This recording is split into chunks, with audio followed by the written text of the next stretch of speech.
राधे राधे। आप सभी के राधे सखे चैनल में स्वागत है, जो आप लोगों का ही चैनल है। भगवान श्री हरि माता रानी से प्रार्थना करते हैं कि आप सब लोग अपने घर में सुरक्षित होंगे, सुखी होंगे और ठीक प्रकार से होंगे। आज दिन बुधवार के दिन बृहस्पतिवार और तारीख 12 के दिन आज एकादशी, जिसका नाम मोहिनी एकादशी है, जो बैसाख शुक्ल पक्ष की आती है। इसका नाम मोहिनी एकादशी है। इस दिन हमें मोहिनी एकादशी के दिन व्रत में मोह ममता त्याग कर देनी चाहिए, विष्णु भगवान का पूजन करना चाहिए और इसकी कथा अर्चना अच्छे से करना चाहिए। बोलो विष्णु भगवान की जय, बोलो लक्ष्मी माता की जय। श्रीमन नारायण नारायण नारायण, लक्ष्मी नारायण नारायण नारायण, श्रीमन नारायण नारायण नारायण। बोलो मोहिनी एकादशी की जय। कुछ कथा इस प्रकार है कि युधिष्ठिर ने भगवान कृष्ण के आगे हाथ जोड़कर विनय पूर्वक निवेदन किया, हे देवकी नंदन, आप जो एकादशियों से संबंधित महात्म की कथाएं मुझे सुना रहे हैं, अब मुझे अमृत के समान लग रही हैं। कृपा यह बतला करके कृपा कीजिए कि बैसाख माह की शुक्ल पक्ष की एकादशी को किस नाम से पुकारा जाता है, साथ ही इसकी विधि और महात्म की कथा का भी वर्णन कीजिए। भगवान कृष्ण परम स्नेह से बोले, हे प्रिय पांडव पुत्र, इस विषय में एक बार भगवान श्री रामचंद्र जी ने मुनिवर वशिष्ठ से पूछा था, अतः उनके मध्य हुए वार्तालाप को मैं तुम्हें सुनाए देता हूँ। इससे तुम्हारी जिज्ञासा शांत हो जाएगी। ये ध्यान पूर्वक सुनना।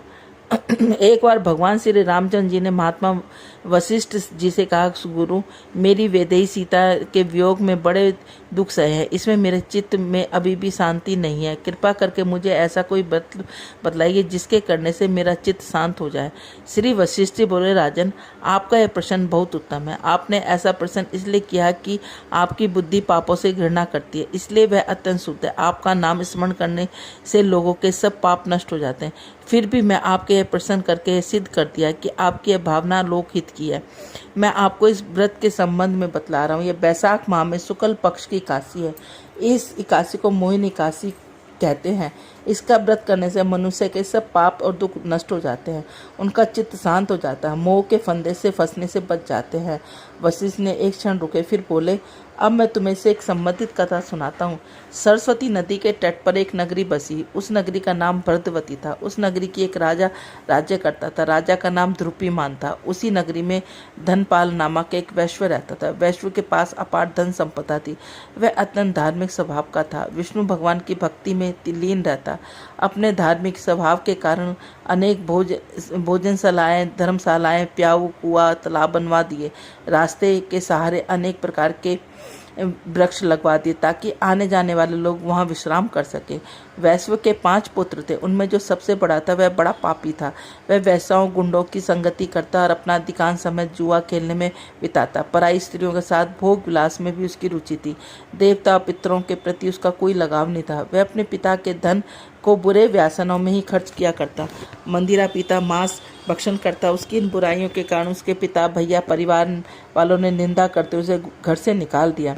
घर से निकालने के बाद इन्हीं व्यवधानों में उसने अपने तन को आभूषणों, कीमती वस्त्रों से बेच दिया।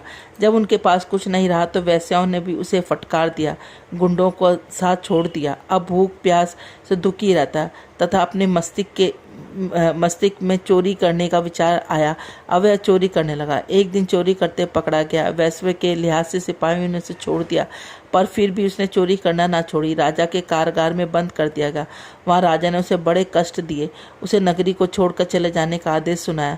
नगरी छोड़कर वह बहेलिया बन गया और जंगल में पशु पक्षियों को मारकर खाने लगा। एक दिन वह भूख प्यास से तड़पता हुआ भोजन की तलाश में निकला तो एक आश्रम में पहुंच गया। वह आश्रम कोणिक ऋषि का था। बैसाख का महीना था। ऋषि गंगा स्नान करके अभी आए थे। उनके गीले वस्त्रों के छींटे उस दुष्ट के तन पर पड़े तो उसकी बुद्धि कुछ शून्य हो गई। शुद्ध बुद्धि के प्रभाव से वह दुष्ट हाथ जोड़कर मुनि से कहने लगा, मुनि, मैंने बड़ा पापमय जीवन जिया है। कृपया ऐसा कोई उपाय बताइए जिससे उस पापों से छुटकारा प्राप्त कर लूँ। तब न मेरे पास धन है और न ही कोई अन्य साधन। सो उपाय ऐसा साधन हो जिससे धन की आवश्यकता ना हो। ऋषि ने उसे मर्महित वाणी में पिघल गए और उन्होंने कहा, तू बैसाख माह के शुक्ल पक्ष की मोहिनी एकादशी का व्रत कर, इसके करने से तेरे सभी पाप नष्ट हो जाएंगे। ऋषि के कहने के अनुसार उसने मोहिनी एकादशी का व्रत किया। वह जो विधि मुनि ने बताई उसका पालन किया। वशिष्ठ ने श्री राम जी को यह कथा सुनाते हुए कहा, राघव, इस व्रत के प्रभाव से सब पापों का छुटकारा मिल जाता है। अंत में गरुड़ पर सवार होकर विष्णु धाम को पहुंच गया। प्रियवर राम, इस एकादशी के व्रत से मोह, अशांति, अपयश का नाश हो जाता है। इसके महात्म की कथा का जो पढ़ता है, सुनता है, उसे हजारों गायों के यज्ञ के दान का फल मिलता है। इस व्रत की विधि बैसाख की कृष्ण पक्ष की बरुतनी एकादशी के समान है। बोलो एकादशी महात्म की जय। श्रीमन नारायण नारायण नारायण, लक्ष्मी नारायण नारायण नारायण, श्रीमन नारायण नारायण नारायण। तू ही अइयो गोपाल के मोहे लेने, तू ही अइयो गोपाल के मोहे लेने, तू ही। सावन न आइयो भादो न आइयो, सावन न आइयो भादो न आइयो, आइयो कार्तिक मास मोहे लेने, तू ही अइयो, तू ही अइयो, तू ही अइयो, ओ तू ही अइयो गोपाल के मोहे लेने, तू ही अइयो।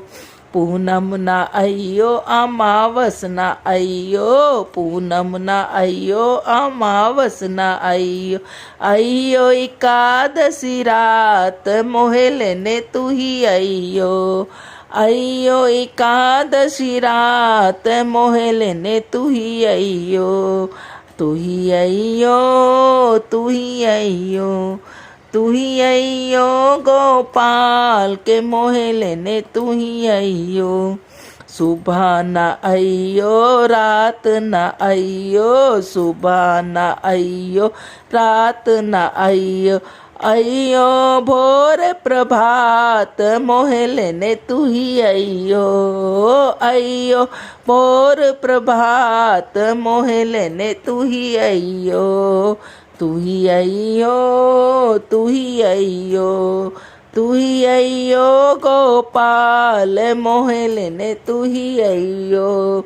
राधा न लइयो रुक्मण न लइयो, राधा न लइयो रुक्मण न लइयो, एक न अइयो दो न अइयो, एक न अइयो दो न अइयो, अइयो सबके साथ मोहे लेने, तू ही अइयो, अइयो सबके साथ मोहे लेने, तू ही अइयो, आई तू ही अइयो, तू ही अइयो, तू ही अइयो गोपाल मोहे लेने, तू ही अइयो।